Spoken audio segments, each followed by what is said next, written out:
Bien, vamos a ver el fondo de maniobra. Estamos acostumbrados a ver que es una de las preguntas habituales a la hora de hacer un ejercicio de balance y vamos a ver también lo que es la explicación teórica, ya que en selectividad no solamente cae como un apartado de un ejercicio de balance, sino también como pregunta de desarrollo en el tipo test. Vamos a ver que a veces cae el fondo de maniobra de forma completa y a veces se dedican a preguntar específicamente lo que es un fondo de maniobra positivo o un fondo de maniobra negativo. Nosotros vamos a ver todo a continuación. Empezamos por su definición. Dice que la parte del activo corriente, es decir, su inversión a corto plazo, ya sabemos que el activo siempre son las inversiones de la empresa y si es corriente a corto plazo, que está financiada, es decir, el dinero de donde sale sería del fondo del patrimonio neto, capital social, reserva, etc. Y el pasivo no corriente, lo que sería su exigible a largo plazo, esa deuda a largo plazo. Básicamente vamos a ver cuál es el tamaño, sobre todo, del activo corriente y el pasivo corriente, cuál es más grande. ¿Qué otros nombres tiene? El fondo de rotación, capital corriente o capital trabajo, aunque el más habitual es el de fondo de maniobra.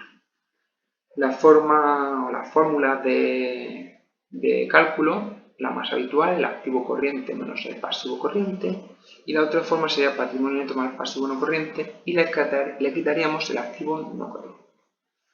Nos podría dar 0, pero lo más habitual y lo que vamos siempre a explicar, sobre todo en los ejercicios, son si es positivo o si es negativo. Empezamos por el fondo de maniobra positivo. Es cuando el activo corriente es mayor que el pasivo corriente, es decir, todo el dinero, todas las inversiones a corto plazo son más grandes que nuestras deudas más inmediatas, lo que sería el exigible a corto plazo o pasivo corriente. En esta situación la empresa siempre va a tener un margen operativo, es decir, la empresa va a tener un dinero que le va a sobrar para seguir trabajando, ya que, como dice aquí, que si liquida, es decir, consigue convertir en dinero todo el activo corriente, es decir, la existencia, el realizable y el dinero que tenemos disponible, por ejemplo, en banco y cajas, va a poder pagar todo su exigible a corto plazo, el pasivo corriente, y aún le va a sobrar este margen, este fondo maniobra.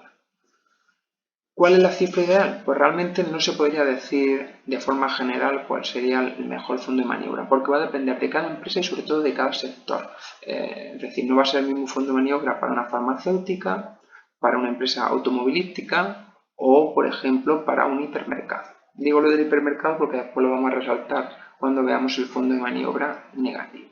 Pero podemos decir que sí, por lo general nos interesa una cifra positiva.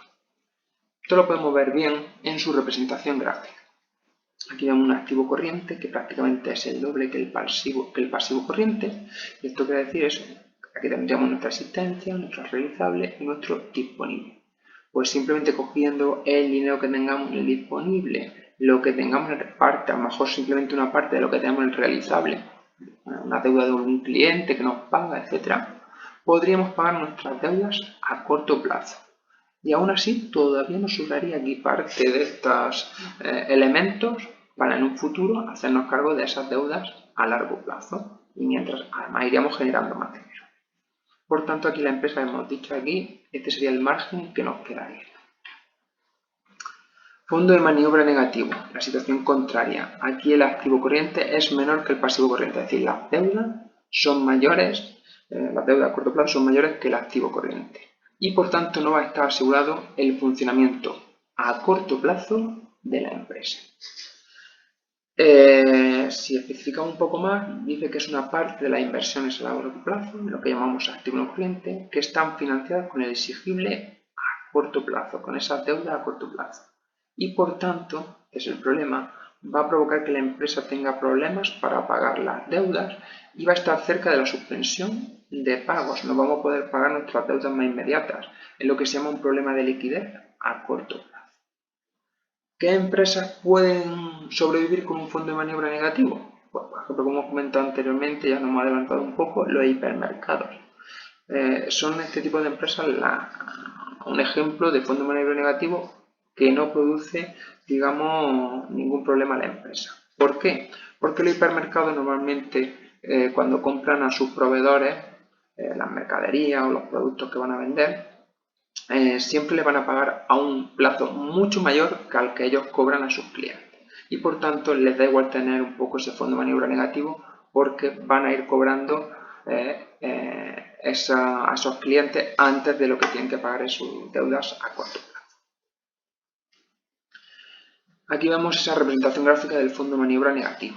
Aquí vemos esta situación, nos encontramos con un pasivo corriente mucho mayor que el activo corriente y por tanto si nosotros cogemos la existencia realizable disponible y si somos optimistas tenemos mucho dinero en el banco, nuestros clientes que tenemos aquí en el realizable nos pagan rápidamente todo lo que nos deben y por ejemplo las mercaderías que tenemos y los productos terminados que tenemos aquí para vender los vendemos también muy rápidamente y por su valor. Aún así pagaríamos solamente esta parte de la deuda inmediata. ¿Cómo conseguimos pagar esta parte que nos queda aquí del fondo de maniobra negativa? Pues tendríamos que tirar de elementos del activo no corriente. Por ejemplo, tendríamos que vender nuestra maquinaria, nuestros vehículos de transporte, ¿vale? Y si seguimos siendo optimistas, conseguimos venderla por un buen importe y zanjamos nuestras deudas a corto plazo. Estamos creando un problema posterior.